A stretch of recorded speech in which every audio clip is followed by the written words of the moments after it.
Hola, en semanas anteriores vimos cómo crear modelos predictivos y poder analizarlos y medirlos para ver qué tan efectivos son. A veces estos números que son arrojados en la evaluación de nuestro modelo no son suficientes para darnos la idea si funcionan bien o mal. Tal vez tienen un punto 7, pero pues eso no nos dice si le fue muy bien o muy mal. Falta contextualizar esa idea en nuestras cabezas. Entonces, para ello, hay algunas técnicas que nos permiten mejorar esta interpretación de los modelos a través de algunas curvas. Estas son llamadas curvas ROC y curvas CAP. En este cuaderno vamos a empezar a analizarlas y ver cómo se van construyendo paso a paso. Para ello vamos a utilizar un cuaderno, que es el cuaderno que estaremos utilizando a lo largo de esta semana. Este se llama Mejorando los modelos. Está en nuestra carpeta de descarga, como siempre, y lo vamos a mover a nuestra área de trabajo. Una vez que hayan abierto el cuaderno, les va a aparecer el siguiente texto. Primero hay que clarificar con qué conjunto de datos vamos a estar trabajando. Y es el mismo de la semana pasada, que es el que tenemos aquí. Si recordamos, utilizamos el Bank Marketing Dataset, que es un conjunto de datos de un banco y que en este banco lo que tratan de hacer es ofrecer inversiones a corto plazo. El conjunto de datos es multivariado, tiene diferentes tipos de variables, tiene atributos reales y es un problema de clasificación. ¿Por qué? Porque queremos predecir si el cliente va a aceptar o no esta inversión a corto plazo.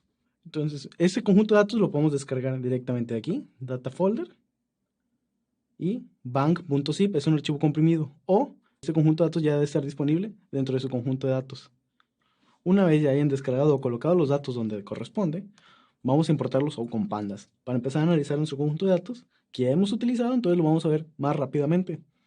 Para ello vamos a utilizar, como siempre, como lo hemos estado haciendo, pandas. Vamos a hacer el import pandas as pd. Aparte vamos a utilizar NumPy para todas las operaciones de arreglos que podamos utilizar. Y de una vez, porque sabemos que lo vamos a utilizar, vamos a importar la librería de Matplotlib que nos va a ayudar a graficar. Nuestro conjunto de datos ya se encuentra en nuestra carpeta data, en una carpeta interna que se llama bank, y el archivo que vamos a analizar se llama bank.csv. Este archivo tiene la particularidad de que no está separado por comas, sino por puntos y comas. Una vez que ya lo hemos procesado, vamos a transformar la columna Y. Si checan el archivo original, la columna Y tiene etiquetas de sí o no, dependiendo si el cliente aceptó o rechazó esta inversión a corto plazo. Vamos a cambiarlo por valores numéricos para facilitarnos el trabajo más adelante. Aquí mismo le vamos a decir, en la columna Y, reemplaza los sís por unos y reemplaza los nos por ceros. Y guardarlo en la misma columna Y. Una vez hecho eso, lo podemos imprimir y ya vemos que ya tiene el conjunto de datos ya preparado y nuestra columna Y ya está limpia. Una vez que ya tenemos el conjunto de datos preparado, vamos a tratar de equilibrar las diferentes clases de nuestro conjunto de datos. Lo vimos en la semana anterior, pero esta es una técnica de undersampling la que vamos a utilizar. Lo que queremos hacer es que se equilibre los sís y los nos en nuestro conjunto. Entonces, para ello, vamos a separarlo en dos conjuntos diferentes. Todos los clientes que dijeron sí y todos los clientes que dijeron no. Vamos a reducir el más grande de ellos, que ya sabíamos que había más personas que decían no que personas que decían que sí. Es más probable que te rechacen en este conjunto de datos. Entonces, el no lo vamos a reducir. Vamos a hacer un muestreo de estos datos. Vamos a tomar una muestra. ¿De qué tamaño? De tamaño del conjunto de datos sí. ¿Ok? Entonces, esta variable de aquí, df no reduce, nos va a contener un conjunto de datos del mismo tamaño que df yes. Ahora nos queda unirlas para poder tener un conjunto de datos ya completo. Y esto lo vamos a hacer a través de la función concat. Vamos a concatenar los nos con los sí a través del eje 0, es decir, a través de las filas. Se pone uno arriba del otro. Y para que no queden un conjunto arriba que diga no y todo el conjunto de abajo que diga sí, vamos a revolverlos. Y para esto vamos a hacer otra vez un muestreo, pero con este parámetro fraction, frac, igual a 1, para que sea del mismo tamaño, es decir, solo se revuelve. Una vez hecho eso, ya tenemos nuestro conjunto de datos ya revuelto, con ceros y unos, y el número de ceros y el número de unos debe ser equivalente.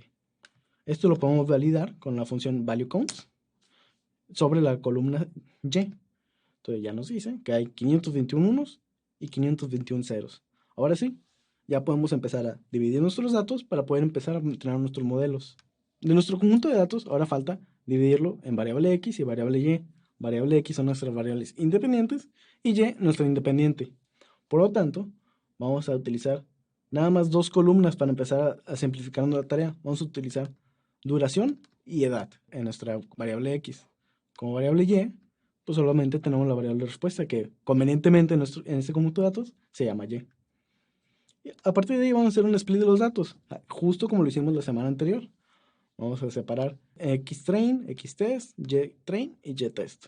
Esto con la función train-test-split, que ya Python nos proporciona para poder hacer la separación de los datos. Ahora sí, en este momento ya tenemos nuestro conjunto de datos preparado. Ahora vamos a hacer una regresión. En específico vamos a hacer una regresión logística. Vamos a utilizar Logistic Regression y lo vamos a entrenar con los datos de entrenamiento. Recuerden, no podemos utilizar nada de prueba en el entrenamiento. Entonces vamos a utilizar xtrain y ytrain. Esto nos va a generar un modelo, el cual le vamos a llamar CLF. Con CLF vamos a predecir ¿qué? Pues entrenamiento y prueba, para ver cómo se contrarresta uno con el otro. Algunos de ustedes podrán preguntarse por qué utilizamos la variable CLF.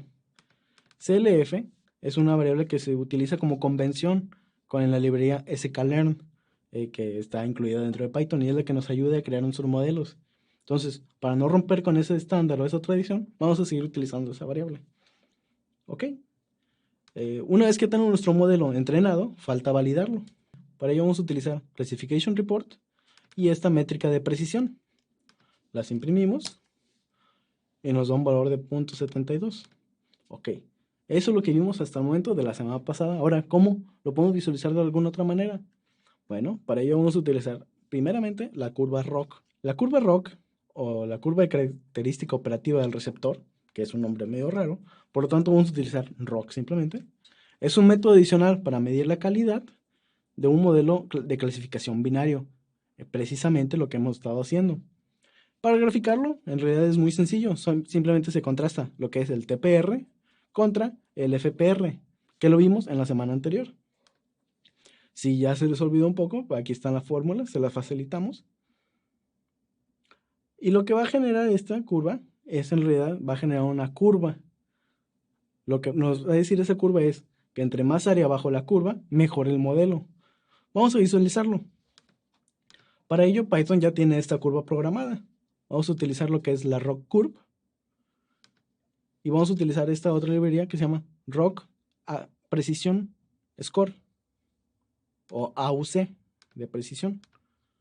Vamos a primero hacer una figura. Vamos a agrandarlo un poquito para que sea 10,6. Y vamos a graficar una línea roja desde el 0,1 hasta el 1,1. Lo que nos va a marcar esa línea es el comportamiento promedio o aleatorio.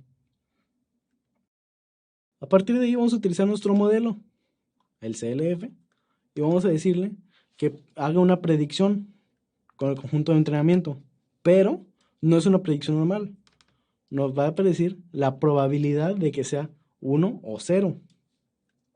Como solo nos interesa la probabilidad de que sea 1, vamos a utilizar nada más esa parte de ahí. Vamos a decir todas las probabilidades, pero de que sea 1 solamente. A partir de ahí, Python nos facilita mucho el trabajo. Vamos a utilizar la función llamada ROCCurve y le vamos a pasar el conjunto de datos Y de prueba y las probabilidades. Esto nos va a calcular automáticamente los parámetros necesarios. Y a partir de ahí nosotros vamos a utilizar esta segunda función, que es el score. Una vez ya tenido eso, lo que vamos a verificar, como dijimos acá arriba, es el TPR contra el FPR, que afortunadamente ya nos calculó Python en estas variables de aquí. Entonces los vamos a contrastar una contra la otra con una gráfica plot. Vamos a decir FPR contra TPR. Vamos a decir que esa curva sea verde y que tenga como etiqueta esto que acabamos de crear aquí, que es simplemente un mensaje que va a decir la precisión de nuestro modelo. Que sea un poquito más grueso, que sea de tamaño 4, y a partir de ahí vamos a poner los ejes. Lo graficamos y nos da una curva similar a esta. Si utilizamos los mismos números aleatorios, nos debe producir la misma curva. Si cambian, va a variar ligeramente. Ahora, ¿cómo se va a interpretar esta línea? Lo que pasa es de que si tuviéramos un modelo muy malo, la línea verde estaría muy pegada a la línea punteada roja. Sería algo muy similar a esto. Por lo tanto, el área bajo la curva de ese modelo va a ser muy cercano a cero. Es decir, entre más espacio o más área bajo la curva, es mejor nuestro modelo, como se dijo al principio. Si tuviéramos algo muy similar a esto, donde empieza en cero y sube directamente hasta 1, podríamos decir que es un modelo perfecto. En realidad lo que puede estar pasando es que estamos sobreentrenando o que hay una variable multicolineal dentro de nuestro conjunto de datos con la variable de respuesta. Es decir, es una variable futura que no podría estar ahí. Entonces esa variable tal vez está mal por agregarla. La ventaja de este modelo ROC es que nosotros podemos contrastar múltiples modelos al mismo tiempo. Por ejemplo, podríamos tener nuestro modelo el verde, y podríamos estarlo contrastando contra otro. Digamos que queremos cambiar nuestras variables estas. Tal vez no queremos duración y edad, tal vez queremos edad y balance. Eso nos va a generar otro modelo que podemos graficar en la misma línea, en la misma gráfica, perdón. Eso nos va a generar una línea que va a ir por arriba o por abajo de la línea verde. Entonces, el modelo que nos va a servir más es el que va a ir por arriba de las curvas. Es el que va a generar más área. Esto ya nos da algo visual, el cual podemos decir, un modelo es mejor que un modelo B. Esta precisión la podemos utilizar además para darnos una idea de qué también le fue. Y hay una regla de dedo para decir el modelo es bueno o el modelo es malo. Y aquí está apuntado. Si esta precisión nos da entre 0 a 5, es un modelo extremadamente malo. Es peor que utilizar un número aleatorio. Si es alrededor de 0.5, es prácticamente el equivalente a lanzar monedas. Es completamente aleatorio. Si es entre 0.5 y 0.6, pues es mejor que el aleatorio, pero aún así es muy malo el modelo. 0.6 a 0.75, pues ya es algo regular. Lo esperado sería que fuera entre 0.75 y 0.9, que pues nuestro modelo, al menos el que tenemos ahorita, pues no lo es. Entre 0.90 y 0.95 ya es un modelo muy muy bueno. Y entre 0.95 y 1 es muy bueno para ser cierto. Es donde deberemos de tener cuidado con las variables que tenemos. Esta es la curva ROC. Esta nos va a poder interpretar qué tan bien o qué tan mal se produjo nuestro modelo, qué tan buenas respuestas da. Hay otra gráfica similar, que es la que veremos en el siguiente video, que es la curva CAP.